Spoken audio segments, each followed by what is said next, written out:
नमस्कार, मैं विमल आप सभी का स्वागत करता हूं आपके अपने YouTube चैनल पर, जहां पर आज की इस वीडियो में हम लोग बात करने वाले हैं पर्सनल फाइनेंस से रिलेटेड कुछ चीज़ों के बारे में। इससे पहले मैंने बहुत सारी वीडियोस बनाई हैं जहां पर मैंने आपको बताया है कि आपको बहुत सारी जगह पर इन्वेस्टमेंट्स करना चाहिए। मतलब आपको एक ही जगह पर एक ही बास्केट में सारे के सारे आपके सेविंग्स के अंडे नहीं रखने चाहिए। अगर आप सिर्फ और सिर्फ स्टॉक्स में इन्वेस्टमेंट्स करते हैं तो आपको और भी बहुत सारे इन्वेस्टमेंट ऑप्शन होते हैं, वहां पर इन्वेस्टमेंट्स करना चाहिए। अगर आपको जानना है कि कौन कौन से इन्वेस्टमेंट ऑप्शन में आप इन्वेस्टमेंट्स कर सकते हैं तो इसके ऊपर मैंने बहुत सारे वीडियोस बनाए हैं जहां पर मैंने एक एक चीज को इन डिटेल में एक्सप्लेन किया है। तो रेफरेंस के लिए चैनल पर जाकर उस वीडियो को चेकआउट कर सकते हैं। लेकिन जब कभी भी इन्वेस्टमेंट्स करते हैं तो यहाँ पर सबसे बड़ा सवाल ये आता है कि कितना रिस्क ले सकते हैं। अगर आपने बहुत सारे इन्वेस्टमेंट्स का ऑप्शन को ऑब्जर्व किया होगा तो आपको ये पता चला होगा कि मार्केट में बहुत सारे इन्वेस्टमेंट ऑप्शन हैं, जहां पर अगर आपको कुछ अच्छे पैसे कमाने हैं तो कुछ ऐसे इन्वेस्टमेंट ऑप्शन है जहां पर आपको ज्यादा देर तक रुकना पड़ेगा, कुछ ऐसे इन्वेस्टमेंट ऑप्शन है जहां पर आपको कम देर तक रुकना पड़ेगा। मतलब बहुत सारे ऐसे एवेन्यूज हैं जहां पर हाई रिस्क है, बहुत सारे ऐसे एवेन्यूज है जहां पर लो रिस्क है। तो रिसेंटली मुझसे काफी सारे लोगों ने पूछा था कि हमें अपने इन्वेस्टमेंट्स के पोर्टफोलियो का मतलब टोटल पोर्शन का कितना इन्वेस्टमेंट्स करना चाहिए इन रिस्क वाले इंस्ट्रूमेंट्स में, कितना पोर्शन इन्वेस्टमेंट्स करना चाहिए इन डेट फंड्स में। मतलब ऐसी जगह का इन्वेस्टमेंट जहां पर हमारा प्रिंसिपल सेफ रहता है और इसी के साथ साथ हमें छोटे मोटे पैसे भी एक्स्ट्रा मिलते हैं।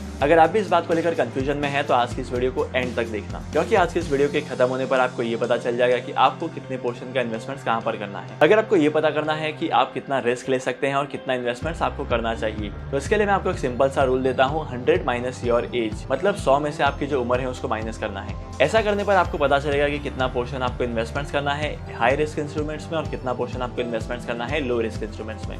बेसिकली हाई रिस्क इंस्ट्रूमेंट्स में क्या होता है कि लॉन्ग रन में इसमें काफी अच्छे रिटर्न मिलते हैं, लेकिन जो लो रिस्क वाले इंस्ट्रूमेंट्स होते हैं यहाँ पर इस इन्वेस्टमेंट ऑप्शन में आपके प्रिंसिपल की सेफ्टी होती है और इसी के साथ साथ आपको जो है वो एक बेसिक सा अमाउंट मिलता है एज अ रिटर्न।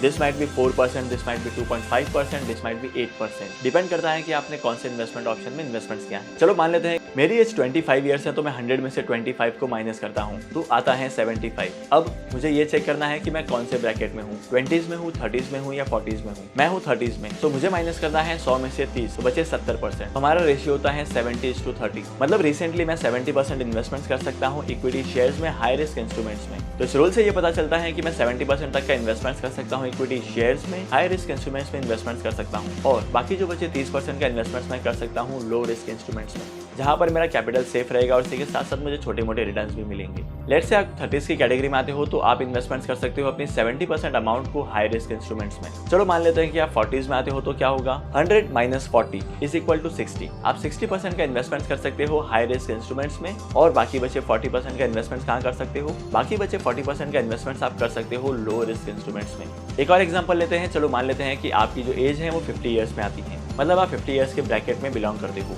तो आपको 100 माइनस 50 करना है, 50% का इन्वेस्टमेंट्स आपको करना है हाई रिस्क इंस्ट्रूमेंट्स में और 50% का इन्वेस्टमेंट्स आपको करना है लो रिस्क इंस्ट्रूमेंट्स में।